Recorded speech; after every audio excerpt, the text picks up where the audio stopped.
Hello there, ladies and gentlemen, and welcome. So, this is going to be the replay for the AdmiralDadMan game that I'm playing. So this is Warner Pacific Admirals Edition. This is going to be another play-by-email campaign that I shall be playing. Now, due to some rather unfortunate circumstances last night, YouTube decided to metaphorically crap the bed. So, I'm going to re-record the actual replay so you guys can get a full picture of what's going on here. And keep things working. So this is going to be the replay for First Strike at the Homeland. Hope you guys look forward to it, because I'm I'm looking forward to seeing where we go from here. It's going to be rather entertaining. Now I do have to enter here so we can actually look at the playback. Well, actually look at the results here. This is just going to run through the replay. So we are rather fortunate in that the midget submarine HA-22 does land a torpedo into the side of the light cruiser Helena. I do like this. HA-22 vanishes at Pearl Harbor, leaving generations to wonder what became of her. I like those little messages. You don't often see those.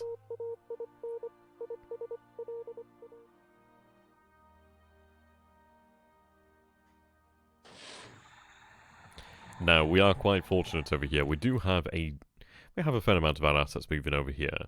I had intended for the actual Haruna and the other battleships to head to Saigon.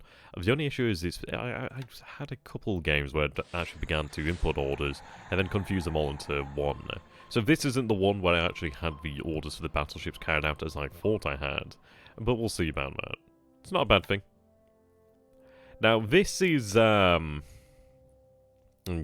yeah, this is the point at which things started to go really... Yeah, there was a moment of silence. I'm just going to let the audio play here. One enemy, Orphan Anne, from Radio Tokyo, with another blow to your morale and some music to console you. Today, the Imperial government announced that the Imperial Navy has achieved another great victory near Midway, with the sinking of 2 carriers, a battleship, and numerous cruisers and destroyers. Okay, so it was a very interesting situation here last night when I first saw this. I was in a state of shocked silence. So what our running theory here is, this, by the way, wasn't an action of AdmiralDadMan as far as we can surmise here. What I believe happened is, due to the Kidabatai being on... Bear in mind, this is one of these things. They are a magic move task force.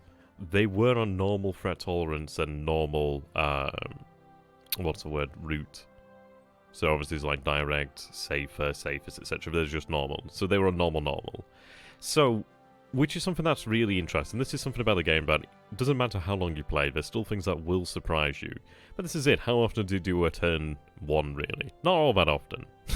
It's been a while.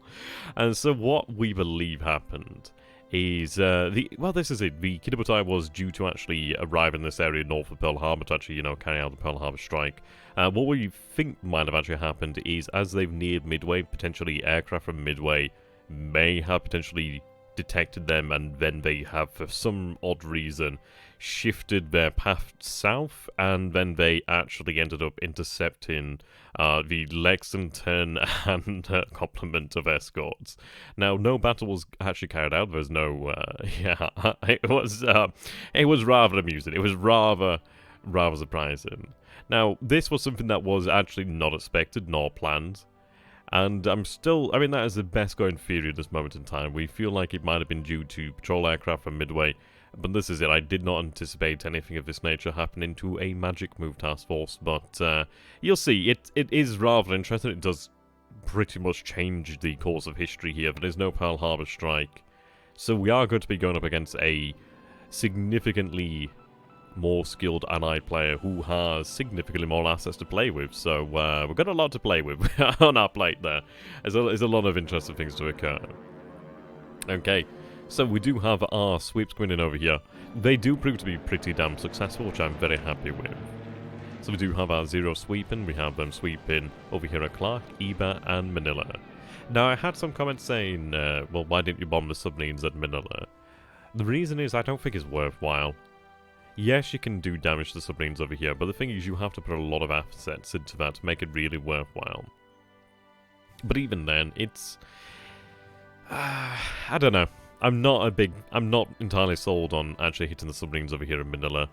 I feel it's actually more important to actually hit the aircraft base at these bases over here, just to allow the other aspects of the campaign to go forward. I believe it's more important to take out the actual Air Force of MacArthur. I mean, obviously, there will be the B-17s in Luzon, but I'm more interested in actually taking out the P-40s, for example, because these are quite deadly aircraft, and it would definitely facilitate the actual invasion of Luzon, and of course the rest of the Philippines. So we do very well. I don't believe we have a single loss to any of our Zeros during these combats, which is very, very nice.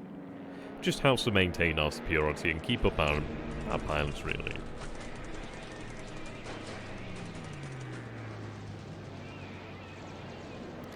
So what I'll do then to keep things moving quickly, because I know there will be many of you who have seen this, is we'll skip forward a little bit.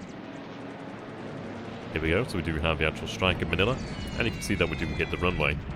Quite nicely, actually. The good thing about damaging the aircraft is, well, to be honest, it would be better to destroy them, as damaged aircraft do have a chance to survive, and obviously with there being the rail lines here, he could move them out, I do believe. But the good news is, if he cannot move them out, then, yeah, they're liable to be destroyed. They're knocked out of action for some time, which is quite handy. Sometimes they can create a situation where the other player has to invest in actual support just to prevent them from being destroyed.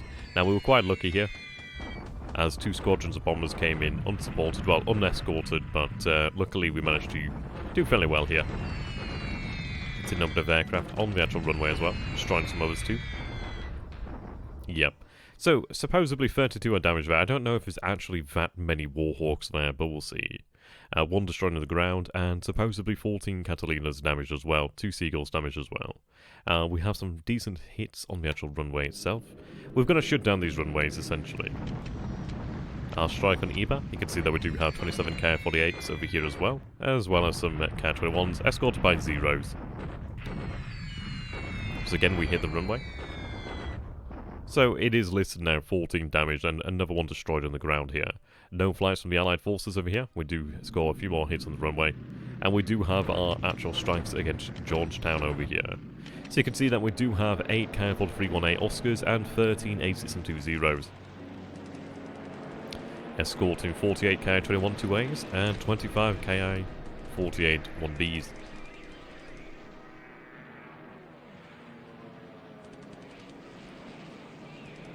So we'll speed this up. There we go.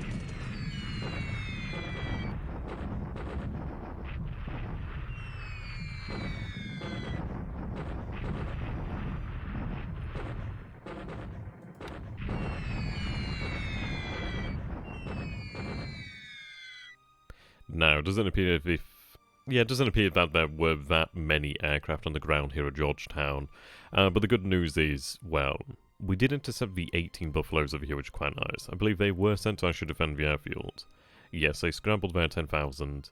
So that was quite nice. We went in there at a conservative 15,000 feet, which was quite handy. Allowed the actual fighters to get in there and do a good job. We don't supposedly shoot any down, but we did damage some of them.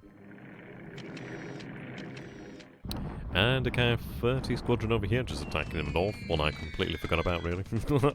But it's doing its thing. And we are bombing Hong Kong over here. We're going to have, ideally, a much cleaner conquest of Hong Kong in this game. We do actually have the headquarters marching south from Canton, so that should be quite nice. 1 damaged over there. And we have multiple bombers over here to hit a low star, being escorted by 16 K-318 Oscars, which is very handy. So we'll speed this up. We do find aircraft on the runway here. And we do take out some of them. So you can see over here then, supposedly 18 Blenheims have been damaged, which is very nice. No Allied flights in response, and a good number of actual runway hits here.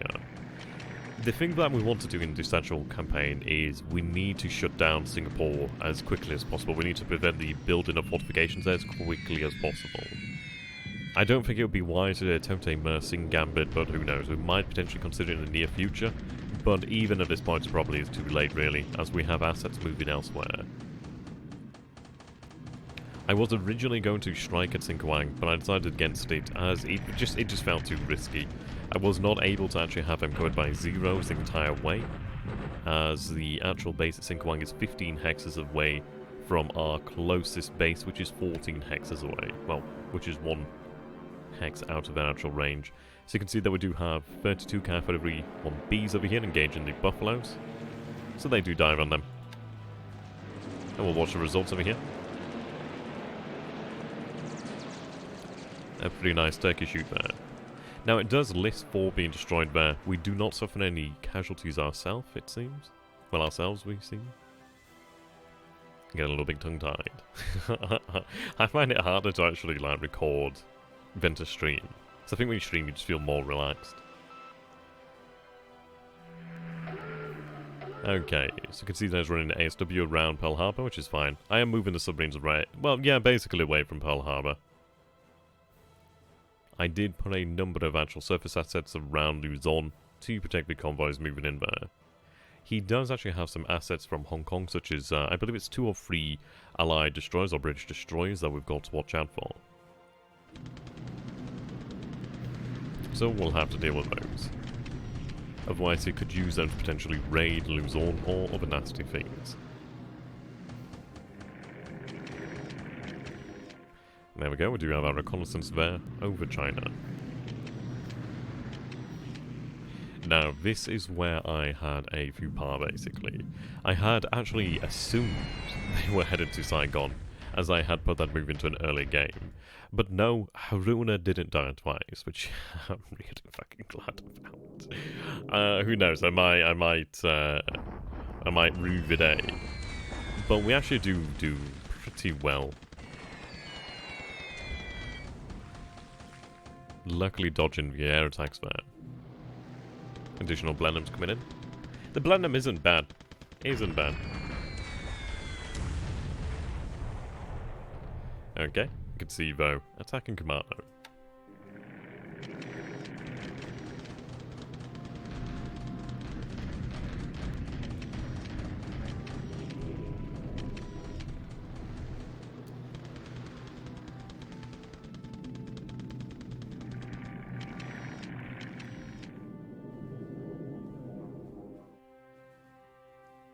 And there we go.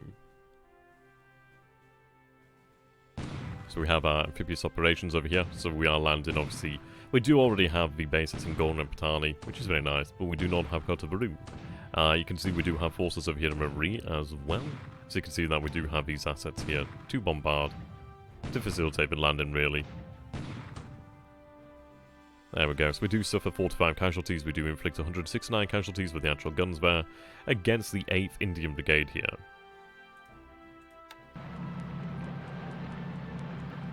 And we lose a further 22 casualties in the surf.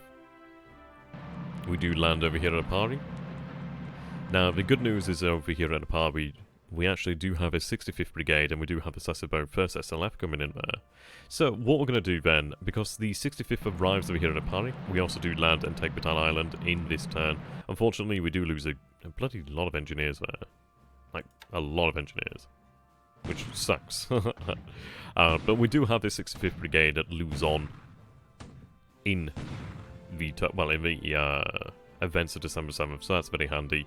It means that we can begin to immediately take the base and then move on, which is very handy. We do have additional assets moving to Luzon. So there we go. So unfortunately, no Pearl Harbor. But that's not the end of the world. Now, the amusing thing is I kind of lost track of Kitabatai once the turn had actually finished. But the Kitabatai had actually, well, I had set them to return to Kwajalein as their home base after the initial attacks on Pearl Harbor. Obviously the attacks did not take place, but due to the way the mechanics works, with carriers in combat, they will retreat to base when they are actually engaged in service combat. So when they were engaged, well, when they basically ran into Lexington, they still had their magic move limit still there. They still had the ability to move further, so they actually went ahead and returned to the Marsh Islands, which is not a bad thing. I mean, that's an interesting one, because I mean, I'm hoping that AdmiralDadMan, a player who has been playing for a very long time, for a good number of years, may be potentially surprised. Who knows? If we don't know what we're doing, surely he can't either. We did have the paratroopers land down here at Buswangler as well to secure the island.